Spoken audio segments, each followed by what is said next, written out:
عدت میں کھلے آسمان کے نیچے جانا، ہمارے گھر کا صحن کھلا ہے، کیا عدت میں کھلے آسمان کے نیچے جا سکتے ہیں؟ اہلیہ یحییٰ۔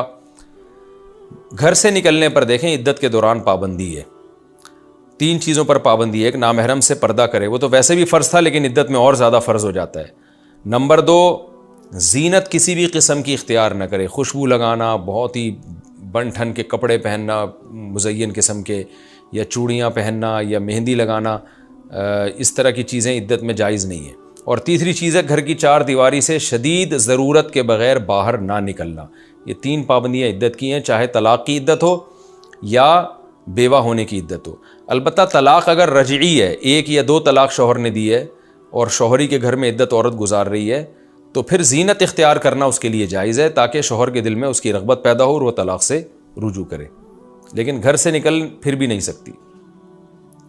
میری زندگی سے چلی جاؤ کہنے سے طلاق کا حکم۔ بیوی کو یہ کہنا چلی جاؤ میری زندگی سے، کیا اس سے طلاق ہو جاتی ہے جبکہ طلاق کی نیت نہ ہو؟ شیخ زبیر کراچی: نہیں جی، اس سے کچھ بھی نہیں ہوتا، ایسے تو صبح شام لوگ اپنی بیویوں کو دھمکیاں دیتے رہتے ہیں، دفع ہو جاؤ، زندگی سے چلی جاؤ، یہ کر دو وہ کر دو، پھر تھوڑی دیر میں آدمی کہتا ہے میں مذاق کر رہا تھا۔ یہ طلاق کے الفاظ نہیں ہیں، یعنی نیت کے بغیر اس سے کچھ بھی نہیں ہوگا۔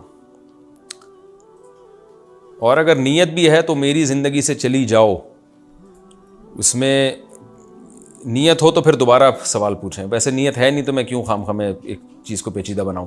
غسل میں قبلے کی طرف رخ ہونا، قبلے کی طرف تھوکنا، غسل کے دوران قبلے کی طرف رخ ہونا یا سوتے میں قبلے کی طرف پیر پھیلانا، ان کا کیا حکم ہے؟ افتخار انڈیا سے: قبلے کی طرف تھوکنا بھی جائز نہیں ہے، قبلے کی طرف رخ پاؤں کرنا بھی جائز نہیں ہے، البتہ غسل کرنا قبلے کی طرف رخ کر کے اس میں کوئی حرج نہیں ہے۔ ہاں، استنجا کرنا جائز نہیں ہے۔ بعض لوگ یہ سوال پوچھتے ہیں کہ قبلے کی طرف پاؤں پھیلانا، اس کے ناجائز ہونے کی کیا دلیل ہے؟ اس کے ناجائز ہونے کی دلیل قرآن مجید کی آیت ہے، وَمَن يُعَظِّمْ شَعَائِرَ اللَّهِ فَإِنَّهَا مِن تَقْوَى الْقُلُوبِ۔ شاعر اللہ کی تعظیم کرنا یہ دل کے تقوی کی علامت ہے، اور اللہ نے حکم دیا ہے کیا ہے سورہ مائدہ میں، اوفوا بالعقود احلت لکم بہیمۃ الانعام الا ما یتلی علیکم غیر محل الصید وانتم حرم۔ اس سے آگے جا کے آتا ہے کہ احلت لکم بہیمۃ الانعام الا ما یتلی علیکم غیر محل الصید وانتم حرم ان اللہ یحکم ما یرید یا ایھا الذین آمنوا لا تحلوا شعائر اللہ ولا الشہر الحرام ولا الہدی ولا القلائد، کہ جو اللہ کے شاعر ہیں نا ان کی توہین مت کرو۔ تو بیت اللہ تو سب سے بڑا شاعر ہے اللہ کا، تو کسی کی طرف پاؤں پھیلانا یہ توہین ہی ہوتا ہے۔ اس کی مثال ایسے ہے جیسے کوئی شخص جو ہے اپنے باپ کے سامنے جو ہے نا پاؤں پھیلا کے بیٹھ جائے، ابا کہہ رہے ہیں کہ یار میری توہین مت کرو، اب آپ کہیں ابا حدیث دکھاؤ جس میں آتا ہے کہ ابا کی طرف پاؤں پھیلانا منع ہے، تو ابا کیا کہیں گے؟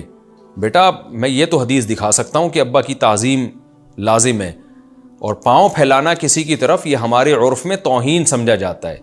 تو توہین کون سا عمل ہے یا نہیں ہے، اس کے لیے حدیث نہیں چاہیے، اس کے لیے عرف دیکھنا پڑتا ہے کہ عرف میں کون سا عمل توہین سمجھا جاتا ہے۔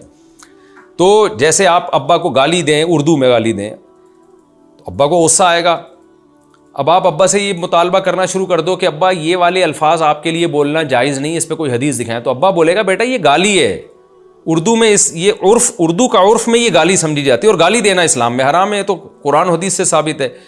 اب گالی کون سی گالی کہلائے گی، یہ تو عرف بتائے گا نا، تو بے ادبی حرام ہے، اور کون سا عمل بے ادبی ہے یہ حدیث نہیں بتائے گی، یہ عرف بتائے گا۔ تو پاؤں پھیلانا بہرحال بے ادبی ہے۔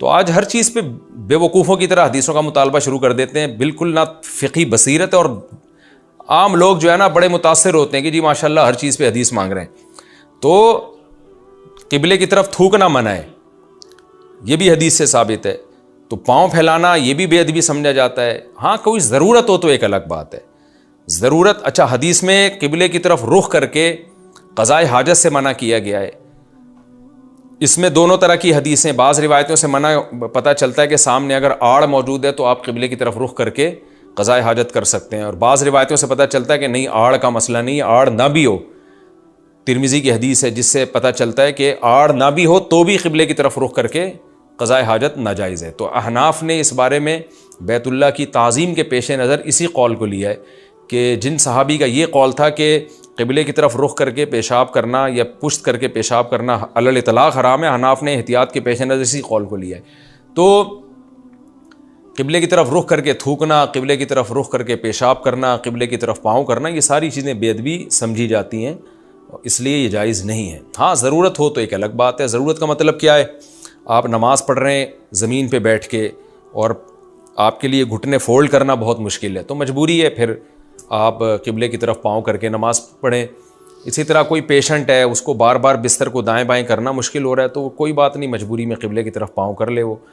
تو اس طرح کی کوئی مجبوری ہوگی تو ایک الگ بات ہے. نارملی یہ عمل ٹھیک نہیں ہے. بعض لوگوں تو ہم نے وہاں دیکھا ہے بیت اللہ کے سامنے، وہاں سامنے بیت اللہ اور پاؤں پھیلا کے بیت اللہ کی طرف پاؤں کیے ہوئے ہوتے ہیں. ان سے کہا جائے تو کہہ رہے کون سی حدیث میں آتا ہے کہ پاؤں پھیلانا منع ہے؟ تو